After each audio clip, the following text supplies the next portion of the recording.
तो elevation of boiling point, elevation of boiling point है आपका, ठीक, आपको पता है, क्या पता है, जो प्योर सॉल्वेंट है, प्योर सॉल्वेंट आपका कैसा था, जैसे हमेशा वॉलेटाइल ही मानते हैं, ठीक है, ये आपका इसका vapour pressure in comparison to solvent कैसा होता है, मोर होता है, ठीक है। प्योर सॉल्वेंट का जो वॉलेटाइल है वेपर प्रेशर कैसा होता है, मोर होता है। और जो सॉल्यूशन है, ठीक है, सॉल्यूशन है जिसमें कि नॉन वॉलेटाइल क्या मिला हुआ है, solute, non volatile solute mix है, उसका वेपर प्रेशर कैसा होता है, लेस होता है।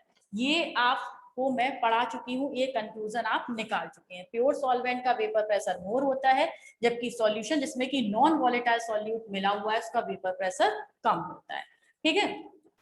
चलिए आइए अब इसके बाद, अब इसमें आपको बॉइलिंग पॉइंट की बात करनी है। तो पहले मैं ये ग्राफ बनाती हूँ, ठीक है, ग्राफ जरा देखिएगा, ग्राफ देखना, यहाँ पर मैं लिखती हूँ वेपर प्रेशर और यहाँ पर मैं लिखती हूँ टेम्परेचर, ठीक है। ये है आपका वेपर प्रेशर और इधर हम लिखेंगे किसको, टेम्परेचर को, ठीक है, दिखाई दे रहा है आप सभी को। अब देखिए यहाँ पर जो वेपर प्रेशर है, ठीक है, वेपर प्रेशर मान लीजिए यहाँ पर है जैसे आपका 0.2 atm, ठीक है, 0.2 atm, 0.4, 0.6, 0.8 और यहाँ पर हुआ आपका 1 atm, ठीक है। ये आपका, ये जस्ट एक एज्यूम कर रही हूँ, ये यहाँ पर आपका क्या है 1 atm क्या है, वेपर प्रेशर। मैं इसको लाइन ये खींच दूं, लाइन ये रही आपकी लाइन खींच दी, ध्यान रखिएगा।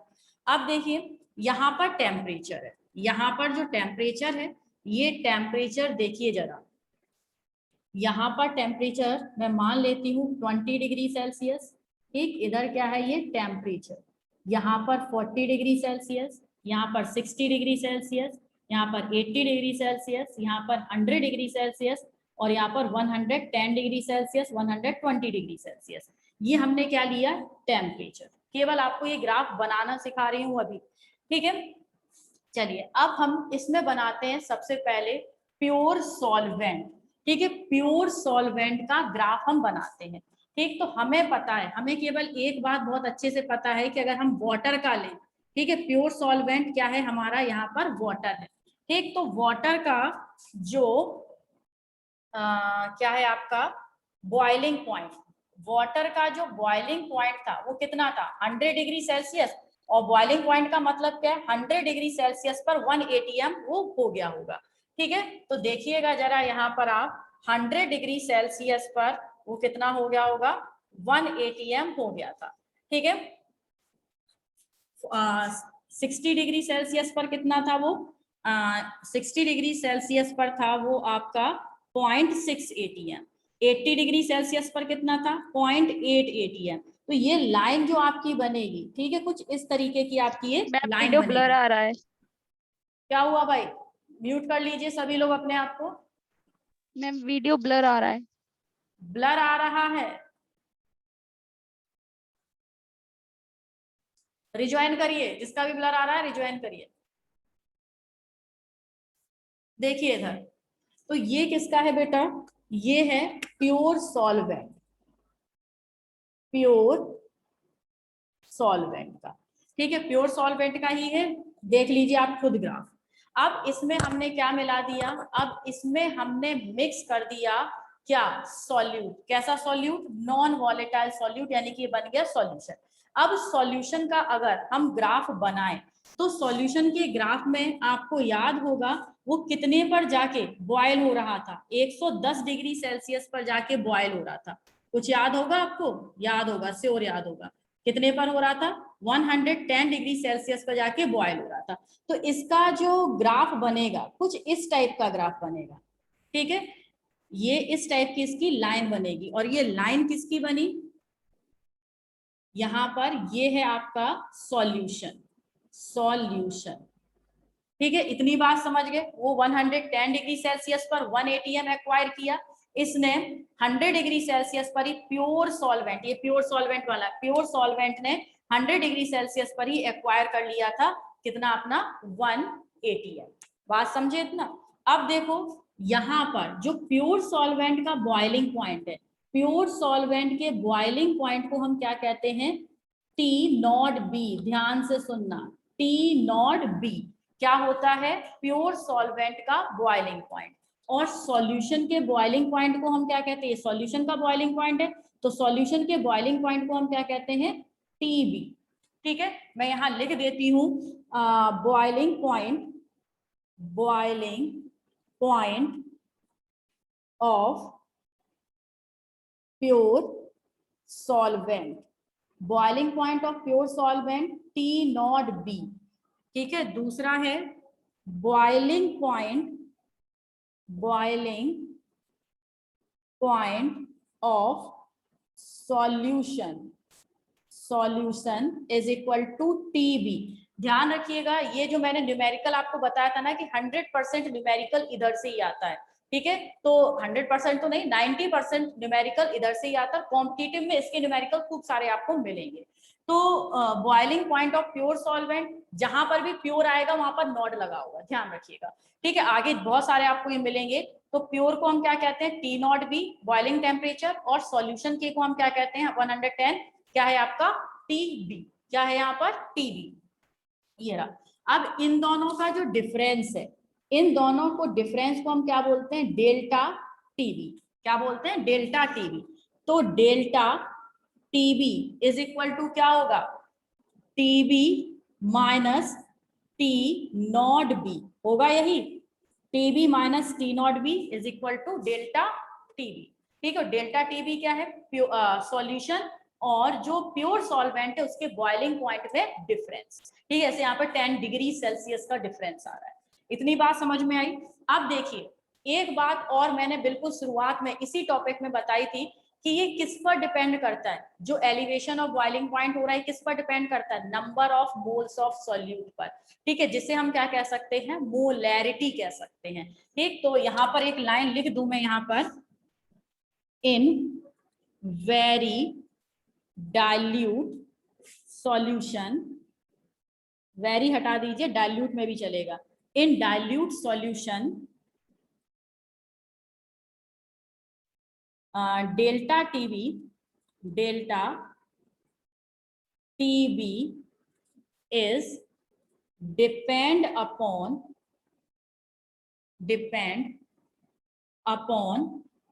मोलैलिटी।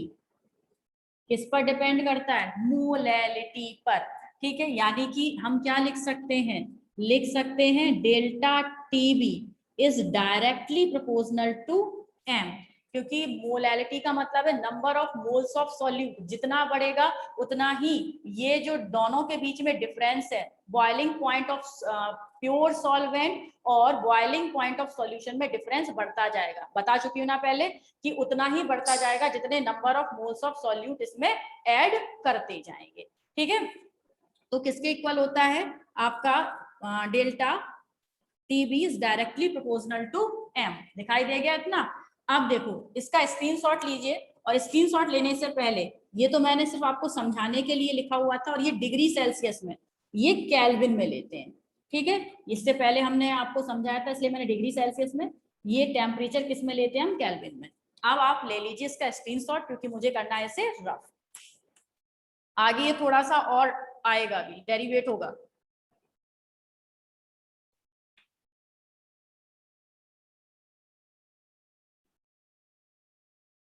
हो गया, रफ कर दो।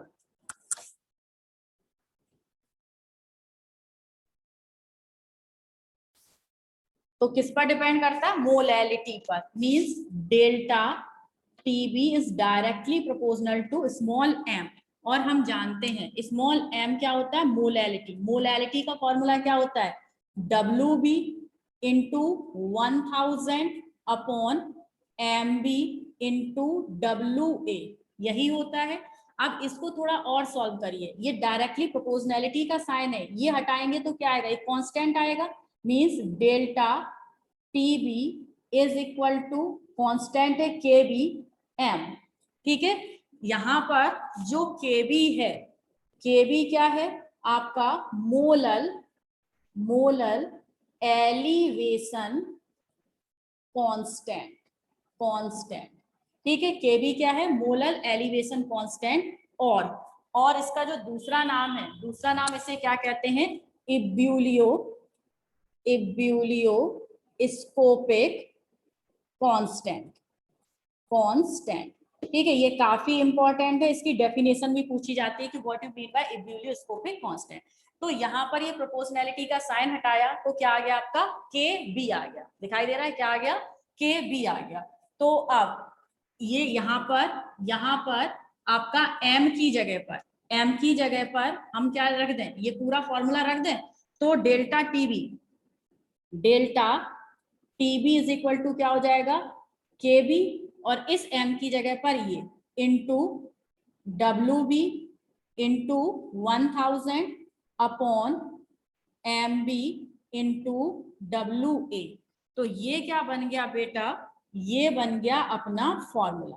ठीक, मैंने आपसे कहा भी था जब मोलैरिटी और मोलैलिटी आपको पढ़ा रही थी तो बच्चे बोल रहे थे मैम थोड़ा सा इसका जो लेवल है वो इंक्रीज करिए। मैंने कहा था बेटा लेवल अपने आप इंक्रीज हो जाएगा, वहां पर केवल मुझे मोलैलिटी से ये पढ़ाना था क्योंकि उस मोलैलिटी का फॉर्मूला आगे जाके यूज होना था।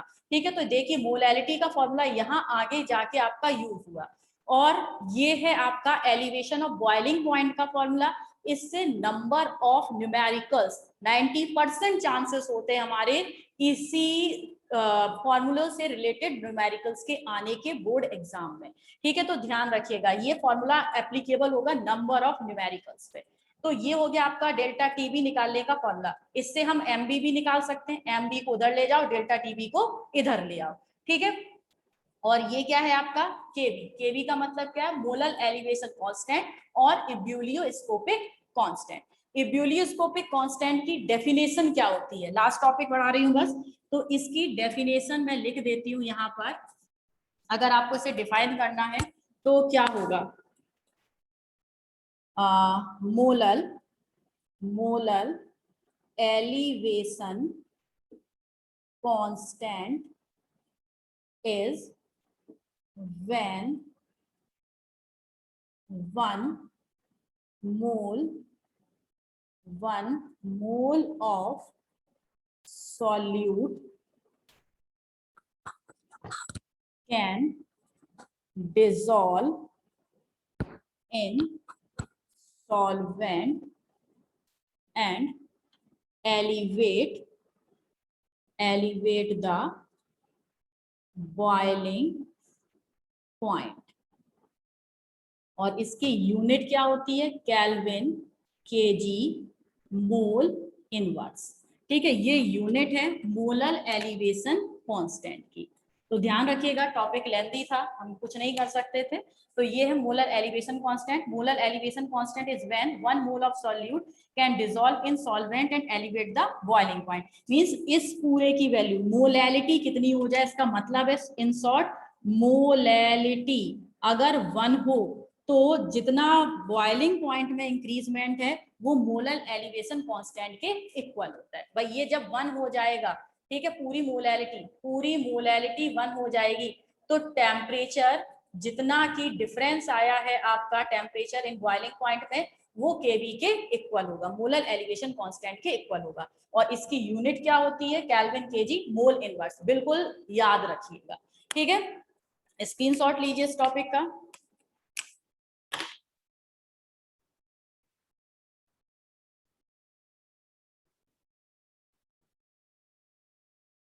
ले लिया स्क्रीनशॉट? ठीक है, बहुत सब कुछ आपको नोट्स में मिलेगा, लेकिन भाई नोट्स तो बोले हुए हैं तो आप समझ सकते हैं कि उसमें बस टू द पॉइंट लिखा होगा। यहाँ पर थोड़ा सा डिटेल में मैं पढ़ा रही हूँ। ठीक है, तो ये थोड़ा डिटेल में है, नोट्स में सब कुछ मिलेगा, आप देख भी सकते हैं। मैंने आज ही इसके नोट्स आज अभी नहीं किए। ठीक है, आज ही आपको इसके नोट्स में सेंड कर दूंगी। ठीक, तो समझ गए इतनी बात? जरा बता दो जो समझ गए।